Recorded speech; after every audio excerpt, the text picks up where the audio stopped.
Well, thank you for the invitation to express my gratitude to the Filipino people for their continued confidence in our performance as Secretary of the Department of Tourism, even as I thank our President for his continued trust and confidence.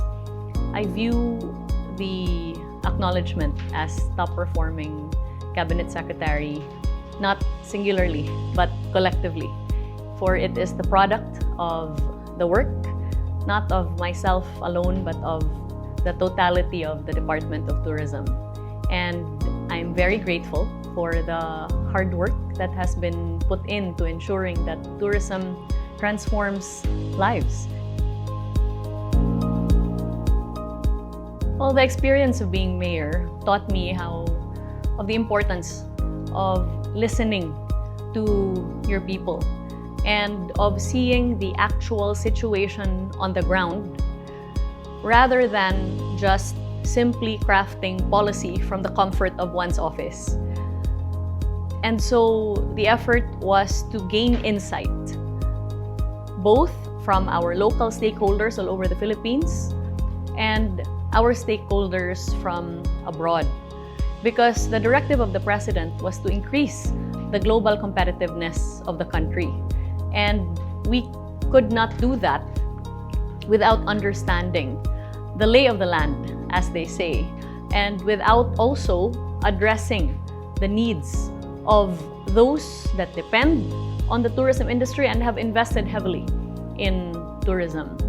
The result of the listening tour, which we did across very many sectors of the tourism value chain, from the property owners to the travel and tour operators, to the transport operators, to our MSMEs, and even to our tour guides, and of course our stakeholders abroad, was to obtain ideas as to how we can innovate the tourism industry and also very honest feedback on how we can improve. In addition to the listening tour, we also made the effort to conduct a due diligence of the actual state of Philippine tourism, especially vis-a-vis our direct competitors in the ASEAN. And there we found that the barriers to the full ascension of the Philippines in terms of its stature in the ASEAN tourism hemisphere lied in, number one, infrastructure. Second, connectivity. Third, digitalization. And fourth, in the diversity of tourism offerings, as well as the equity of tourism development.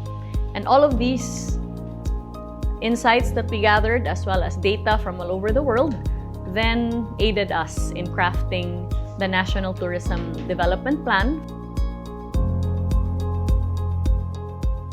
The intricacies of our regions that one can discover by tasting Filipino food across our destinations, partaking in our festivals, understanding the living cultural traditions of our indigenous peoples.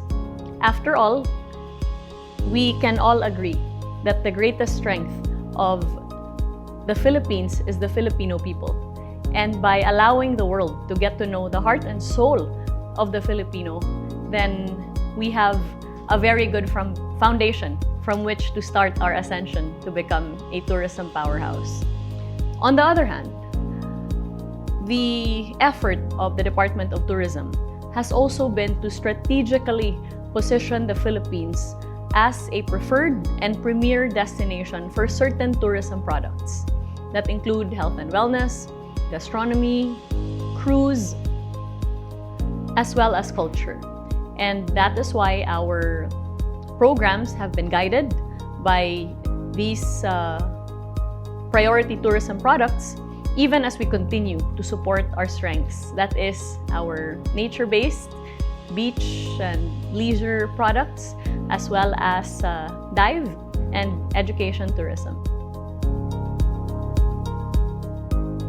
We are very grateful to our kababayans and the entire diaspora of Filipinos from all over the world, as we view them as our tourism ambassadors. Their service and sacrifice continues to contribute immensely to our economy.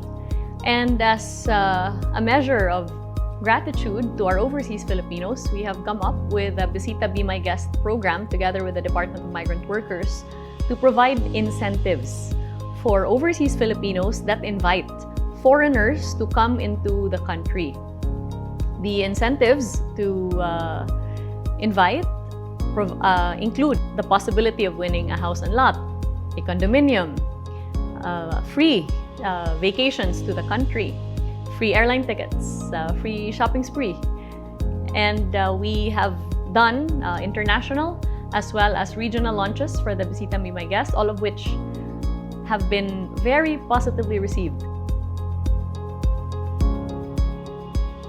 The Philippine Experience Program was born out of our experience in Cebu, where I'm from, where Governor Gwen Garcia originated the Suroy Suroy Sugbo, which had the effect of ensuring that tourism benefits not just a few destinations in Cebu, but the entire island of Cebu, and that it provides a view into the way of life, the communities, and the local products of our localities. We have templated this into the Philippine Experience Program, which is a culture, heritage, and arts caravan that focuses on providing opportunities for well-known, emerging, and lesser-known destinations to be introduced not just to our tourists, but also, importantly, to our tourism stakeholders. Because investing in tourism is investing in the welfare of the Filipino people. Data shows that 13 out of every 100 Filipinos are employed in tourism. For every tourist that comes into the country, it is not only the primary tourism enterprise, like a hotel or resort, that benefits, but so many other livelihoods are benefited surrounding that touristic activity, which translated in 2023 to 3.36 trillion in combined visitor receipts, inuring to the economy of the Philippines, and which then resulted in the highest growth rate ever recorded in tourism in 24 years, according to the PSA.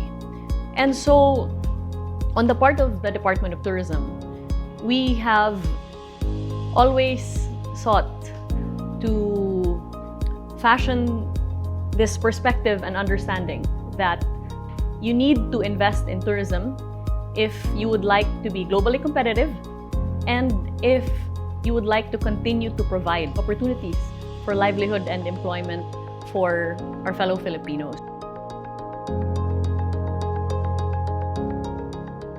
Thank you for highlighting that.